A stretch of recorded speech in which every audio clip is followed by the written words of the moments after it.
इस वीडियो में हम यूपीटेट मैथ के प्रीवियस ईयर क्वेश्चंस को सॉल्व करेंगे जो कि अक्टूबर 2017 में पूछे गए थे, जिनमें कुल 30 प्रश्न थे। और इस वीडियो का जो पीडीएफ लिंक है वो आपको डिस्क्रिप्शन में मिल जाएगा। चलिए पहले प्रश्न देखते हैं। क्वेश्चन नंबर 1, एक खंभे का 4/7 भाग कीचड़ में धंसा है। जब धंसे हुए का 1/3 भाग बाहर खींचा जाता है तो पाया गया कि 8 मीटर खंभा अभी भी कीचड़ में धंसा है। खंभे की लंबाई क्या होगी? चलिए इस क्वेश्चन को पहले मैं एग्जाम्पल से समझा देता हूँ, फिर हम इस प्रश्न को सॉल्व करेंगे। मान लेता हूँ मैं यहाँ पर एक 10 मीटर का खंभा है और इसका कुछ हिस्सा कीचड़ में धंसा हुआ है। चलिए मैं इसको 3 मान लेता हूँ कि 3 मीटर का जो हिस्सा है इसका कीचड़ में धंसा हुआ है। फिर प्रश्न में ऐसा कह रहा है कि इसका कुछ हिस्सा ऊपर खींचा जा रहा है। चलिए मैं इसको मान लेता हूँ, इसका 1 मीटर जो हिस्सा है वह ऊपर खींचा जाता है, ऐसा प्रश्न में कह रहा है। मैं यहाँ पे समझा रहा हूँ सिर्फ एक एग्जाम्पल देके। तो यहाँ पर 1 मीटर ऊपर खींच लिया तो यहाँ कितना बचा? 2 बचा, यानी हमने यहाँ पे 3 - 1 किया। अब यही कॉन्सेप्ट जो है हम यहाँ पर लगाएंगे इस प्रश्न को सॉल्व करने के लिए। ठीक है, यहाँ पर खंभे की हम मान लेते हैं खंभाई की जो लंबाई है वो x है। इसका 4/7 हिस्सा धंसा हुआ है, ये जो है ये धंसा हुआ है और इसका धंसे हुए का 1/3 भाग बाहर खींचा जाता है। तो हम इसको 4x/7 करते हैं और 1/3 करते हैं तो यह 8 मीटर के बराबर हो जाता है। अब इसको यहाँ से हम सॉल्व करेंगे तो यहाँ से x का जो मान है वो 21 मीटर आएगा। तो इसका कौन सा ऑप्शन सही होगा? इसका पहला ऑप्शन सही होगा। अगला प्रश्न देखते हैं। क्वेश्चन नंबर 2, ए और बी किसी काम को 12 दिन में कर सकते हैं। बी और सी उसी काम को 15 दिन में करते हैं। सी और ए उसी काम को 20 दिन में कर सकते हैं। तो ए अकेला उसी काम को कितने दिन में पूरा करेगा? पहले इस प्रश्न को मैं लिख लेता हूं फिर समझाता हूं। देखिए यहाँ पर मैंने लिख लिया, ए प्लस बी किसी काम को 12 दिन में कर रहे हैं, बी प्लस सी जो है 15 दिन में काम कर रहे हैं, सी प्लस ए जो है 20 दिन में कर रहे हैं। तो देखिए जब भी ऐसे प्रश्न आता है तो ये जो दिन है इनका पहले हम निकाल लेते हैं एलसीएम। तो इसका जब आप एलसीएम निकालेंगे तो ये आएगा 60। अब फिर इन दिनों से एक एक करके इसमें भाग देंगे। तो 12 से भाग देंगे तो ये 5 बार जाएगा, 15 से भाग देंगे तो ये 4 बार जाएगा, 15 चौको 60, 20 से भाग देंगे तो 20 60। अब इसको हम जोड़ लेंगे तो इसको जब जोड़ेंगे तो ये आएगा 12। अब ऐसे ही अब इधर का भी जोड़ेंगे तो यहाँ पे जोड़ेंगे तो 2a 2b और 2c मिलेगा। तो 2 मैं पहले ही कॉमन ले लेता हूँ तो यहाँ कितना बचेगा? 2ab प्लस c ब्रैकेट में बचेगा। देखिए 2 से यह कट जाएगा 6 बार में, यहाँ से हमें मिलेगा a plus b plus c बराबर 6 मिलेगा। मैं यहाँ पे लिख देता हूँ a plus b plus c बराबर 6 मिल गया। देखिए b प्लस c का जो मान है यहाँ पर है वो 4 है। b प्लस सी का मान यहाँ पे 4 है तो यहाँ पे हम 4 अगर रखते हैं तो a बराबर कितना मिल गया? a बराबर 2 मिल गया। और यही हमसे पूछ रहा है कि a अकेले उसी काम को कितने दिनों में पूरा करेगा। तो इस 2 से इस 60 में हम भाग देंगे, तो 2 से यहाँ पर भाग देंगे तो ये हो जाएगा 30 और ये आ गया इसका 30 दिन। यही इसका आंसर होगा। तो इसका सी ऑप्शन सही होगा। अगला प्रश्न देखते हैं। क्वेश्चन नंबर 3, त्रिभुज एबीसी की भुजाओं के मध्य बिंदु क्रमशः डी, ई और एफ है। निम्न में से कौन सा कथन सत्य है? देखिए यहाँ पर एक त्रिभुज दिया है और इस त्रिभुज के अंदर भी एक त्रिभुज बना है, तो वो पूछ रहा है कि इन ऑप्शन में से कौन सा सही होगा। देखिए यहाँ पर एक त्रिभुज के अंदर एक नहीं बल्कि 4 त्रिभुज है। देखिए एक यहाँ पर त्रिभुज है, एक ये है, एक ये है, एक ये है और एक ये है, कुल 4 त्रिभुज है। तो पूछ रहा है एक बड़े त्रिभुज का ABC त्रिभुज का ये जो छोटा वाला त्रिभुज है DEF इसका कौन सा भाग है? तो इसके 1/4 के बराबर है। तो देखते हैं कौन सा ऑप्शन सही है। तो त्रिभुज DEF का क्षेत्रफल इसके बराबर है, गलत है। ये भी गलत है, हाफ आधा नहीं है, 1/3 भी नहीं है, 1/4 होगा। तो इसका डी ऑप्शन सही होगा। अगला प्रश्न देखते हैं। क्वेश्चन नंबर 4, यदि 2 संख्याओं का अंतर तथा गुणनफल क्रमशः 5 तथा 36 हो तो उनके व्युत्क्रमों का अंतर क्या होगा? देखिए जब भी क्वेश्चन में व्युत्क्रमों का अंतर पूछे या व्युत्क्रमों का योग पूछे, अंतर बटा गुणनफल या योगफल बटा गुणनफल कर देते हैं। मैं यहाँ पे लिख देता हूँ। देखिए यहाँ पर मैंने लिख दिया। तो देखिए यहाँ पर पूछ क्या रहा प्रश्न में? व्युत्क्रमों का अंतर पूछ रहा है। तो अब क्वेश्चन में दिया है कि जो अंतर है वो 5 है और गुणनफल जो है वो 36 है। तो यहाँ पर हम सिर्फ मान रख देंगे, अंतर यहाँ पर 5 और जो गुणनफल है वो 36 है। तो ये डायरेक्ट आंसर आ जाएगा 5/36। इसका देखिए ए ऑप्शन सही होगा। अगला प्रश्न देखते हैं। क्वेश्चन नंबर 5, किसी 2 अंकी संख्या के अंकों का गुणनफल जो है वो 6 है। उस संख्या में 9 जोड़ने से प्राप्त संख्या में अंकों के स्थान बदल जाते हैं, वह संख्या पूछ रहा है। देखिए इस क्वेश्चन को हम ऑप्शन से ही सॉल्व करेंगे। प्रश्न में देखिए क्या कह रहा है कि 2 अंकी संख्या के अंकों का गुणनफल 6 है। चलिए हम मान लेते हैं पहला ऑप्शन लेके चेक करते हैं। यहाँ पर एक अंक 1 है और दूसरा जो अंक है 6, इनका आपस में गुणनफल करेंगे तो ये हमें 6 मिल रहा है। चलिए ठीक है, ये तो ठीक है। अगला हम देखते हैं, यहाँ पर एक अंक 3 है और दूसरा अंक 5 है, आपस में गुणा करेंगे तो 15 आ जाएगा। ये ऑप्शन वैसे रिजेक्ट हो गया। यहाँ पे एक अंक 4 है और दूसरा अंक 3 है, अब इसको गुणा करेंगे तो ये आ जाएगा 12, ये भी ऑप्शन रिजेक्ट हो जाएगा। ये देखते हैं 2 और 3 का आपस में गुणा करेंगे तो 6 मिलेगा, यानी 2 ऑप्शन हमारे रिजेक्ट हो गए और 2 ऑप्शन में से कोई सही है, ए या डी में से कोई सही है। आगे हम देखते हैं प्रश्न में क्या कह रहा है। आगे कह रहा है कि उस संख्या में 9 जोड़ने से प्राप्त संख्या में अंकों के स्थान बदल जाते हैं। चलिए ये जो 16 है, हम 16 में अगर +9 करते हैं तो हमें क्या मिल रहा है, कितना मिल रहा है, ये 25 मिल रहा है, 25 मिल रहा है। तो जो कि 16 का ये संख्या बदल नहीं रहा, तो ये भी ऑप्शन गलत हो गया। ये देखते हैं, अगर हम 23 में 9 जोड़ते हैं तो ये हमें मिलेगा 32 मिलेगा। देखिए यहाँ पर जो अंक है वो बदल गया, ये 2 3 था यानी 23 और ये आ गया 32, तो इसका जो डी ऑप्शन है वो सही होगा। अगला प्रश्न देखते हैं, क्वेश्चन नंबर 6, किसी आयत चित्र में आयत की ऊंचाई दर्शाती है तो उस वर्ग की ऊपरी सीमा को दर्शाती है, तो इसका सी ऑप्शन सही होगा।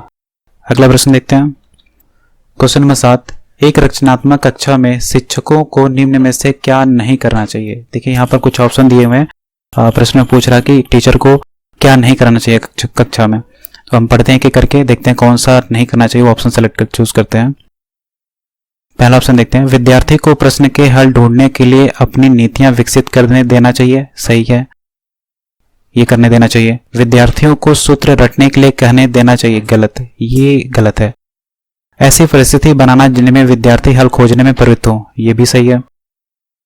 विद्यार्थियों को गणितीय साधनों के अपने अर्थ बताने देना चाहिए, ये भी ठीक है। देखिए यहाँ पर पूछ रहा है कि शिक्षक को इनमें से क्या नहीं करने देना चाहिए, तो ये इसका जो ऑप्शन है वो बी ऑप्शन होगा, विद्यार्थी को सूत्र रटने के लिए नहीं कहना चाहिए, इसका बी ऑप्शन सही होगा। अगला प्रश्न देखते हैं, क्वेश्चन नंबर 8, 2 कोटिपूरक कोणों का अंतर 40 डिग्री है, दोनों कोण होंगे, इस प्रश्न में दिया पूछ रहा है। देखिए 2 कोटिपूरक कोणों का जो योग होता है वो 90 डिग्री होता है, तो इस प्रश्न को भी हम ऑप्शन से ही सॉल्व करेंगे कि देखिए हम आपस में अगर जोड़ते हैं इसको 65 और 35 को जोड़ते हैं तो ये 100 डिग्री होगा, तो ये ऑप्शन तो हो गया गलत, रिजेक्ट हो गया। 70 और 30 को जोड़ेंगे तो ये 100 हो जाएगा, तो ये ऑप्शन भी हो गया रिजेक्ट। 65 और 25 को जोड़ेंगे तो ये आएगा 90 डिग्री, तो ये ऑप्शन तो ठीक लग रहा है, इसको भी रहने देते हैं। 70 और 110 को जोड़ेंगे तो ये ऑप्शन हो जाएगा 180, तो ये भी रिजेक्ट हो गया, तो इसका एक ही ऑप्शन बच रहा है सही, वो भी सी है। देखिए यहाँ पे एक चीज और यहाँ पे दिया है कि अंतर जो है 40 है, तो अगर हम इसका अंतर भी करें तो हमें 40 डिग्री का अंतर मिल रहा है और जोड़ रहे हैं तभी 9 डिग्री का मिल रहा है, तो दोनों ही कंडीशन सेटिस्फाई होती है, इसलिए इसका सी ऑप्शन सही होगा। अगला प्रश्न देखते हैं, क्वेश्चन नंबर 9, इस संख्या को 12 से भाग देने पर शेषफल कितना आएगा। देखिए एक संख्या है, इसमें 12 से आपको भाग देनी है, तो ये कितना आएगा, तो जब आप इसको सॉल्व करेंगे तो यहाँ पर 4 शेष आएगा, आप इसको सॉल्व करके देखिएगा और शेषफल ही पूछ रहा है कि इसमें कितना शेषफल आएगा, तो इसका 4 शेष आएगा, इसका डी ऑप्शन सही होगा। क्वेश्चन नंबर अगला देखते हैं, क्वेश्चन नंबर 10, एक विद्यार्थी में निम्न में से क्या आंकना चाहिए। एक शिक्षक को विद्यार्थी के अंदर निम्नलिखित में से क्या आंकना चाहिए, ये प्रश्न में पूछ रहा है। तो हम यहाँ पे ABCD 4 ऑप्शन है, इनको देखते हैं, एक एक करके देखते हैं। गणितीय जो सबसे करीब ऑप्शन होगा जो उसको हम टिक करेंगे। गणितीय संप्रेक्षण, अभी इसको हम रहने देते हैं। बिना समझे रटने की क्षमता, इसको भी छोड़ते हैं। शिक्षक को सुनने की क्षमता, आगे बढ़ते हैं। अवधारणाएं न समझने पर भी प्रश्न न पूछने की वृत्ति। एक अध्यापक को एक स्टूडेंट के अंदर ये जरूर देखना चाहिए कि क्या वह प्रश्न समझ पा रहा है, नहीं समझ पा रहा। अगर नहीं समझ पा रहा तो फिर भी वो प्रश्न पूछ रहा है कि नहीं पूछ रहा, तो इस हिसाब से इसका डी ऑप्शन सबसे करीबी है जो इसका सही होगा, तो इसका जो डी ऑप्शन है वो सही होगा। अगला प्रश्न देखते हैं, क्वेश्चन नंबर 11, अधिकतम और न्यूनतम प्रेक्षण का अंतर कहलाता है। तो देखिए अधिकतम और न्यूनतम प्रेक्षण का जो अंतर है वो परिसर कहलाता है, तो इसका डी सी ऑप्शन सही होगा। अगला प्रश्न देखते हैं, सबसे छोटी अभाज्य संख्या क्या है। तो 2 जो होती है वो सबसे छोटी अभाज्य संख्या होती है, तो इसका ए ऑप्शन सही होगा। अगला प्रश्न है, क्वेश्चन नंबर 13, किसी संख्या के 3/4 का 2/3 24 के बराबर है, तो उस संख्या के 1/4 क्या होगा। चलिए देखते हैं क्या करा। हम मान लेते हैं वो संख्या जो x है और किसी संख्या के 3/4 यानी इसका 1/4 का 2/3 24 के बराबर है, तो उस संख्या का 1/4 क्या होगा। देखिए अब यहाँ से x का मान निकालेंगे, 3 से 3 कट गया, 2 से 2 बार में कट जाएगा, 2 दूनी 4, और यहाँ से x बराबर जो आ जाएगा वो 48 आएगा। अब कह रहा है कि प्रश्न में तो उस संख्या का 1/4 क्या होगा, तो इस संख्या का 1/4 पूछ रहा, तो हम इसका 1/4 करते हैं, इसको काटते हैं, तो आएगा 4 एकम 4, 4 दूनी 8, तो यहाँ पे 12 आएगा। तो इसका जो है बी ऑप्शन सही होगा। अगला प्रश्न देखते हैं, क्वेश्चन नंबर 14, इस संख्या का वर्गमूल क्या होगा। देखिए पहले मैं आपको वर्ग और वर्गमूल में अंतर समझा देता हूँ, फिर इस प्रश्न को सॉल्व करते हैं। वर्ग क्या होता है और वर्गमूल क्या होता है। जैसे मैं कहूँ कि 4 का वर्ग कितना होगा, तो 4 का जो वर्ग है वो हो जाएगा 16। अगर मैं कहूँ कि 4 का वर्गमूल कितना होगा, तो 4 का वर्गमूल जो होगा वो 2 होगा। तो इसी आधार के पर हम इसको देखते हैं। तो इस संख्या का वर्गमूल कह रहा है, तो यानी हम इसका करड़ी लगाने की बात कर रहे हैं, तो यहाँ पर इसको हम करड़ी लगाएंगे और फिर हम इसको आगे सॉल्व करते हैं। देखिए यहाँ पर है 7, हम 7 को 5 + 2 लिख सकते हैं, और इस 5 को हम करड़ी का स्क्वायर और इसको हम कड़ी में 2 का स्क्वायर लिख सकते हैं, क्योंकि कड़ी में स्क्वायर करेंगे तो वही संख्या आएगी। अगर कड़ी में 5 का स्क्वायर करेंगे तो 5 आएगा, और कड़ी में 2 का स्क्वायर करेंगे तो 2 आएगा। तो इसका आधार पर हम इसको सॉल्व करते हैं। पहले हम कड़ी लगा लेते हैं यहाँ पर। तो 7 को हम क्या लिख सकते हैं, कड़ी में 5 का स्क्वायर प्लस कड़ी में 2 का स्क्वायर प्लस 2 गुणे यहाँ पर 5 गुणे 2 लिखते हैं, क्योंकि 5 गुणे 2 10 ही होगा।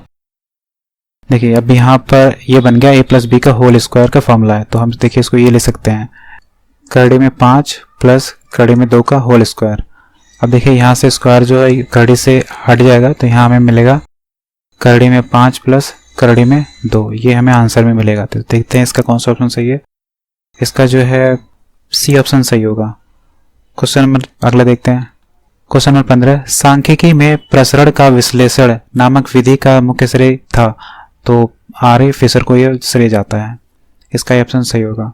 अगला प्रश्न देखते हैं, क्वेश्चन नंबर 16, किसी संख्या के 60% का 3/5वां भाग 36 है, तो वह संख्या क्या होगी। चलिए मान लेते हैं वो संख्या x है, और इसका 60% यानी 60/100 का 3/5 भाग बराबर 36 है, तो वह संख्या पूछ रहा है। इसको हम काटते हैं, 5 एकम 5, 5 एकम 5, 5 दूनी 10, 12 बार में, और 12 तियाँ 36, और ये 3 से 3 कट गया, तो यहाँ से x बराबर हमें कितना मिल गया, यहाँ से हमें x बराबर 100 मिल जाएगा। तो यही इसका आंसर होगा, इसका ये ऑप्शन सही होगा।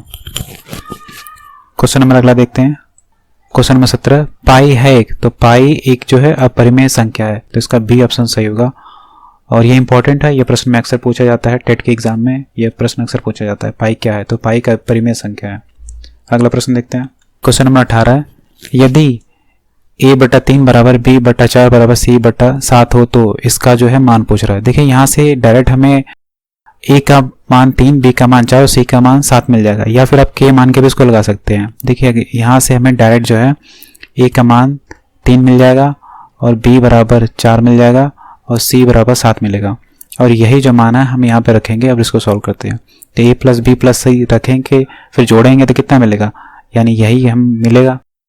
तो ये मिलेगा हमें यहाँ पे 14, और नीचे क्या रहेगा, नीचे c यानी 7 है, तो इसको हम काटेंगे तो यहाँ पे आएगा 2, तो इसका सी ऑप्शन जो है सही होगा। क्वेश्चन नंबर 19, के गुणनफल में इकाई का अंक क्या होगा। देखिए यहाँ पर इकाई का अंक पूछ रहा है, तो जब भी इकाई का अंक पूछे तो हम आखिरी के डिजिट का आपस में गुणा करते हैं, बाकी का हम छोड़ देते हैं, ये यहाँ पे छोड़ देंगे। तो 8 6 के यहाँ पे कितना होगा 48 के हम सिर्फ 8 लिखेंगे, और ऐसे ही अब इस आखिरी 9 का गुणा करेंगे इसमें, तो 9 का जब इस 8 में गुणा करते हैं ये आएगा 72, तो हम 72 के यहाँ पर 2 लिखेंगे। अब देखिए यहाँ पर भी इकाई अंक है, तो 2 का अब इसमें गुणा करेंगे तो ये 2 आएगा 2 दूनी 4, तो इसका देखिए डी ऑप्शन जो सही होगा। इसमें इकाई का अंक जो है वो 4 आएगा, यानी इन संख्याओं का जब आपस में गुणा करेंगे तो इकाई का जो अंक है वो 4 आएगा, इसका डी ऑप्शन सही है। अगला प्रश्न देखते हैं, क्वेश्चन नंबर 20, दो संख्याओं के महत्तम समापवर्तक व लघुत्तम समापवर्तक क्रमशः 12 तथा 72 हैं। यदि इन संख्याओं का योगफल 60 है तो इनमें से एक संख्या क्या होगी। देखिए इसका एक फॉर्मूला होता है, पहली संख्या गुणे दूसरी संख्या बराबर एलसीएम गुणे एचसीएफ। मैं यहाँ पे लिख देता हूँ। देखिए जब भी इस तरह का प्रश्न आए, एलसीएम और एचसीएफ दिया हो, पहली और दूसरी संख्या की बात करें, तो हम हमेशा इस मेथड से सॉल्व करते हैं। देखते हैं क्या इस मेथड से सॉल्व होगा, तो यहाँ पर ये मेथड से सॉल्व नहीं होगा। देखिए एलसीएम तो दिया है, एचसीएफ भी दिया है, पर हमें ना तो पहली संख्या दी है ना तो दूसरी संख्या दी है। दिया क्या है, इन संख्याओं का योग दिया है जो कि 60 है। तो हम इसके लिए दूसरा मेथड यूज़ करेंगे।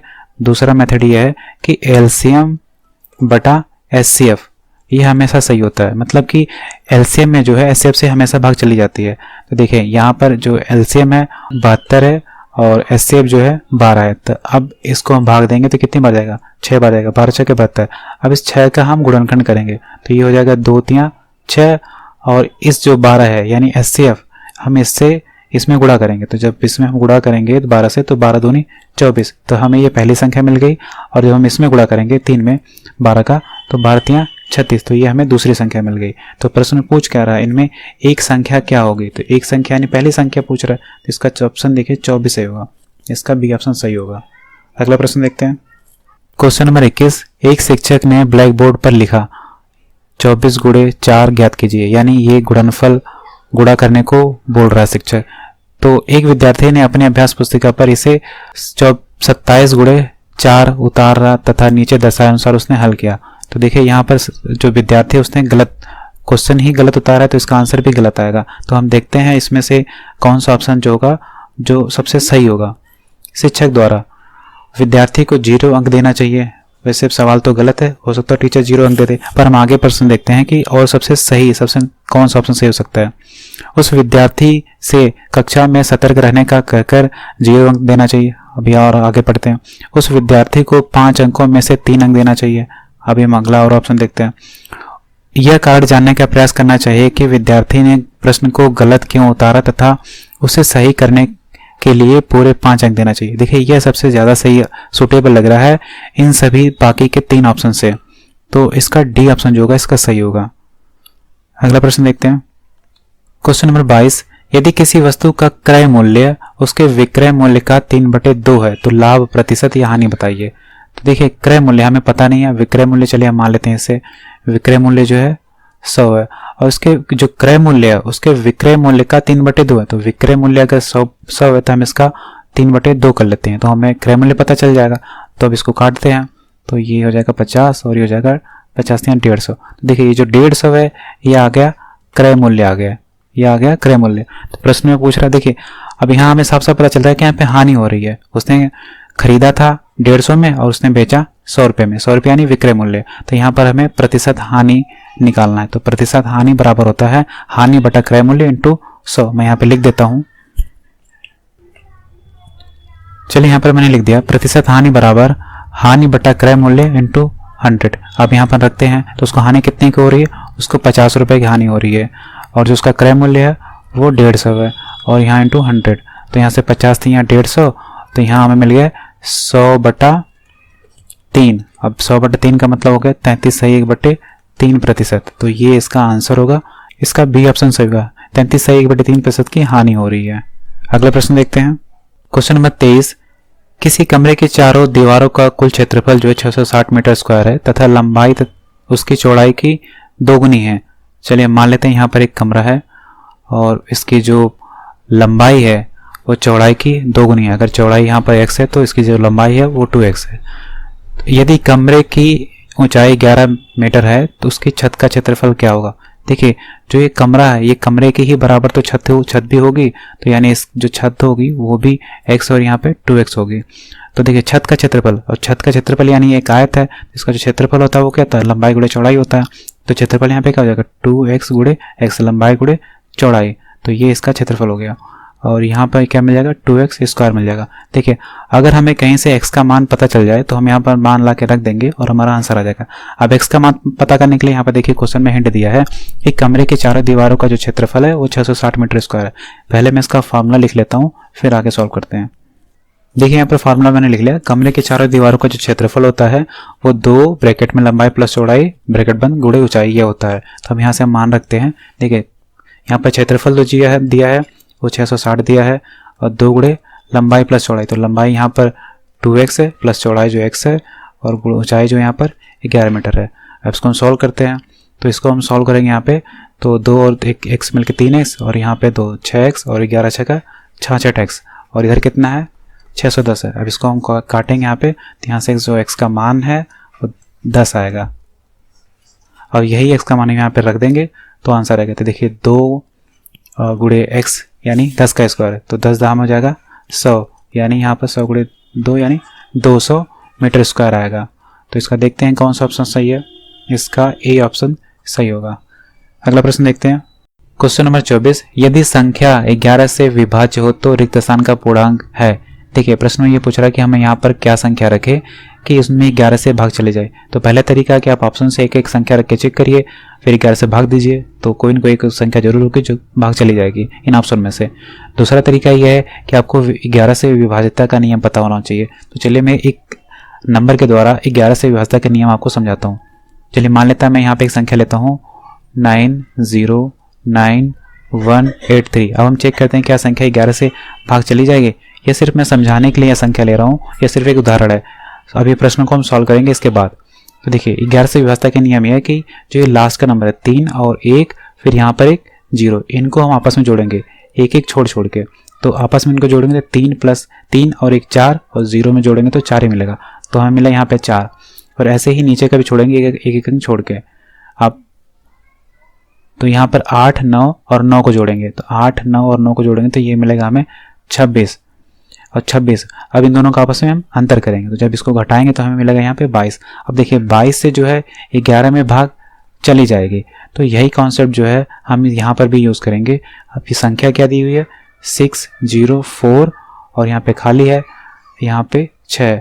तो यहाँ पर हम क्या संख्या रखें कि भाग चली जाए। चलिए यहाँ पर मैं 5 मान लेता हूँ, ठीक है। ऑप्शन में से 5 लेता हूँ कि 5 सही है, ठीक है, मैं मान रहा हूँ ऐसा।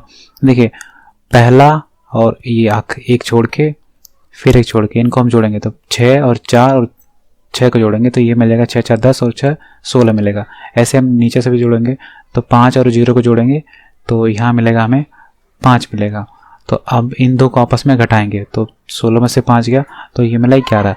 तो ये देखिए 11 से 11 में भाग चली जाएगी। तो इसका जो ऑप्शन है वो 5 सही होगा, यानी डी ऑप्शन इसका सही होगा। बाकी के भी आप यहाँ पे रख के चेक करिएगा, भाग नहीं जाएगी। 1 3 7 रख के चेक करेंगे तो ये पूरा पूरा नहीं कटेगा, शेषफल आएगा। तो इसका डी ऑप्शन सही होगा। अगला प्रश्न देखते हैं। क्वेश्चन नंबर 25, 20वीं सदी के स्वशिक्षित भारतीय गणितज्ञ प्रतिभावान व्यक्ति कौन थे। तो ये श्रीनिवास रामानुजन थे। मैं इनकी फोटो दिखा देता हूँ। ये है श्रीनिवास रामानुजन, ये इनकी फोटो है और इनकी जो बर्थ ईयर है तो ये इसलिए 20वीं सदी के हैं। इसका सी ऑप्शन सही होगा। क्वेश्चन नंबर 26, दो संख्याओं में से बड़ी संख्या का 2 गुना छोटी संख्या के 5 गुने से 3 ज्यादा है। बड़ी संख्या के 4 गुने और छोटी संख्या के 3 गुने का योग 71 है। वे संख्याएं क्या है। देखिए संख्याएं पूछ रहा है कि वो दोनों संख्याएं क्या हैं जिनका ये गुना करके कुछ आ रहा है। तो देखिए जो भी संख्याएं वो ऑप्शन में से ही कोई होंगी। तो हम चलिए मान लेते हैं कि करके चेक करते हैं। पहला ऑप्शन में लेके चेक कर रहा हूँ। कह रहा है कि बड़ी संख्या का, पहली लाइन में दिया है प्रश्न में कि बड़ी संख्या का 2 गुना, तो इसका मैं 2 गुना करता हूँ तो यह आएगा 86। और छोटी संख्या का कितना दिया है 5 गुना करने को करें तो इसका मैं 5 गुना करूंगा तो ये आएगा 40 आएगा। तो 40 आएगा। देखिए ये इससे कितना अधिक है, इससे ज़्यादा अधिक है, जबकि प्रश्न में कह रहा है कि 3 अधिक होनी चाहिए। यहाँ पर 3 अधिक होनी चाहिए, यहाँ पर लिखा है। तो यह ऑप्शन हिसाब से रिजेक्ट हो गया। दूसरा ऑप्शन हम देखते हैं तो इसका हम गुना करते हैं तो 11 दूना 22 और इसका 9 का हम 5 गुना करेंगे तो 9 पंजे 45। क्या इससे अधिक है तो ऐसे भी कम है, तो ये ऑप्शन भी रिजेक्ट हो गया। सी ऑप्शन है देखते हैं तो 14 दूना 28 और 5 बचे 25। देखिए 25 से जो 28 है वो +3 अधिक है, तो यानी इसका सी ऑप्शन सही है। ये तो सेटिस्फाइड कर रहा है पहली लाइन को। 17 दूना 34 और 1 का हम 5 गुना करेंगे तो 1 पंजे 5, तो इससे क्या 3 अधिक है, ये बहुत ज़्यादा अधिक है, तो ये भी ऑप्शन रिजेक्ट है। तो सी ऑप्शन इसका सही हो गया बिना हमें अगली लाइन पढ़े, यानी जो ये दिया है अगली लाइन बड़ी संख्या के 4 गुने और छोटी संख्या के 3 गुने का योग 71 है। इसको हम बिना पढ़े भी या बिना सॉल्व करे भी यहाँ पे आंसर आ गया। अब चाहे तो हम इसको और भी जो दूसरी लाइन है वहाँ से इसको और सॉल्व वेरीफाई कर सकते हैं। दूसरी लाइन में यह दिया कि बड़ी संख्या का 4 गुना, तो इसको हम 4 करते हैं तो 14 चौको 56 हो गया, और छोटी संख्या का 3 गुना तो 5 3 15 3 गुना। अब इन दोनों का जो योग है वो कितना है 71 है। तो देखिए इन दोनों को हम जोड़ेंगे तो 71 आ जाएगा, तो इस हिसाब से भी 71 ही आ रहा है, तो सी ऑप्शन ही सही होगा। क्वेश्चन नंबर 27, 5 सेंटीमीटर भुजा वाले एक घन के सभी फलकों पर रंग लगाया जाता है। यदि इसे 1 मीटर क्यूब 1 सेंटीमीटर क्यूब वाले घनों में काटा जाता है तो 1 सेंटीमीटर क्यूब वाले कितने घनों में केवल एक ही फलक का रंग होगा। देखिए इसको डायरेक्ट हम फॉर्मूले से सॉल्व कर सकते हैं। मैं यहाँ पे फॉर्मूला लिख देता हूँ। देखिए रंगीन सतह वाले घनों की जो संख्या होती है उसके लिए फॉर्मूला है 6 ब्रैकेट में n-2 का होल स्क्वायर। देखिए n जो है यहाँ पर n बराबर हो जाएगा 5/1। यहाँ पर हमें n का मान 5 मिल गया, तो यहाँ हम रखते हैं 6 और यहाँ हमें मिल गया 5 में से 2 जाएगा तो 3 बचेगा, तो यहाँ पे स्क्वायर हो जाएगा। तो 3 का स्क्वायर 3 3 9 और 9 6 के 54, तो इसका गुणा करेंगे तो 54 आएगा और यही इसका आंसर होगा। तो इसका डी ऑप्शन सही होगा। क्वेश्चन नंबर 28, यदि अवरोही क्रम में रखे गए आंकड़ों के दोनों छोरों से चरम प्रेक्षण हटाए जाते हैं तो केंद्रीय प्रवृत्त के कौन से मापक प्रभावित होते हैं। देखिए जो माध्यक है ये प्रभावित नहीं होता है, तो जितने में माध्यक दिख रहा है वो ऑप्शन गलत हो गया। देखिए पहला ऑप्शन गलत, माध्यक यहाँ पे भी है, बी ऑप्शन भी गलत, माध्यक यहाँ पे भी, सी ऑप्शन गलत। देखिए माध्य और बहुलक प्रभावित होते हैं, तो इसका सी ऑप्शन सही होगा। अगला प्रश्न देखते हैं। क्वेश्चन नंबर 29, किसी प्राकृतिक संख्या का प्रत्येक अंक या तो 3 या 4 है, यह संख्या 3 और 4 दोनों से विभाजित होती है, ऐसी सबसे छोटी संख्या क्या होगी। देखिए पहले लाइन में प्रश्न में कह रहा किसी प्राकृतिक संख्या का जो प्रत्येक अंक है या तो 3 है या तो 4 है, यानी कि कहने का मतलब है या तो वो 3 3 है ऐसे करके या फिर ये 4 4 है ऐसे ऐसे करके। तो पूछ रहा कि यह संख्या 3 और 4 दोनों से विभाजित होती है, ऐसी सबसे छोटी संख्या क्या है, इन ऑप्शन में से आपको ढूंढ के बताना है। ठीक है, तो देखिए हम एक एक करके देखते हैं। देखिए 3 से जो है इसमें भाग चली जाएगी, इसमें 3 से तो भाग चली जाएगी, पर इसमें जो 4 से भाग नहीं जाएगी, ये ऑप्शन रिजेक्ट। बी में देखते हैं। देखिए इसमें 3 से भी भाग चली जाएगी और 4 से भी भाग चली जाएगी, ये ऑप्शन तो ठीक है अभी तक है। अगला हम देखते हैं। देखिए इसमें 3 से भाग नहीं जाएगी, 4 से तो भाग चली जाएगी, तो ये ऑप्शन भी रिजेक्ट हो गया। यहाँ पे देखिए 4 से भाग चली जाएगी पर इसमें भी 3 से भाग नहीं चली जाएगा, तो जिसमें 3 और 4 दोनों से भाग चली जाए वह एक ही ऑप्शन मिल रहा है बी। बी को आप 3 से भी भाग देंगे तभी पूरा पूरा कट जाएगा, 4 से भी भाग देंगे इसमें तभी पूरा पूरा कट जाएगा, तो बी ऑप्शन इसका सही होगा। क्वेश्चन नंबर 30, पंचभुज के सभी अंतःकोणों का योग ज्ञात कीजिए। देखिए अंतःकोण के लिए फॉर्मूला होता है, त्रिभुज के अंतःकोण का जो फॉर्मूला होता है वो होता है n-2 इंटू 180 डिग्री। देखिए n का जो है यहाँ पर त्रिभुजों की भुजाओं की संख्या होती है। जैसे अगर मैं कहूँ त्रिभुज में तो यहाँ पे 3 भुजाएं हैं, तो यहाँ पर 3 - 2 यानी 1, यानी गुणा करेंगे तो 180 आएगा। तो त्रिभुज में अंतःकोणों का योग कितना होगा, 180 होगा। इसी तरह अगर हम चतुर्भुज की बात करें तो कि चतुर्भुज में अंतःकोणों का योग कितना होगा, तो 4, यानी चतुर्भुज में 4 भुजाएं, तो 4 यहाँ पर रखेंगे तो 4 में से 2 जाए 2 मिलेगा, और 2 में जब हम 180 का गुणा करेंगे तो ये मिलेगा हमें 360। तो चतुर्भुज में 360 डिग्री होता है अंतःकोणों का योग। इसी तरह पंचभुज में, तो पंचभुज में अगर हम देखते हैं तो इसमें 5 भुजाएं होंगी, तो 5 जो है हम n की जगह रखेंगे, तो 5 में से 2 जाए बचेगा 3, और 3 का हम गुणा करेंगे 180 में, तो ये मिलेगा हमें 18×54, तो ये हमें मिलेगा 540 डिग्री। इसका देखिए डी ऑप्शन जो सही होगा। इसमें पंचभुज के पे पूछ रहा है, तो पंचभुज का जो है 540 डिग्री आंसर आएगा। इस वीडियो में इतना ही। Thank you for watching.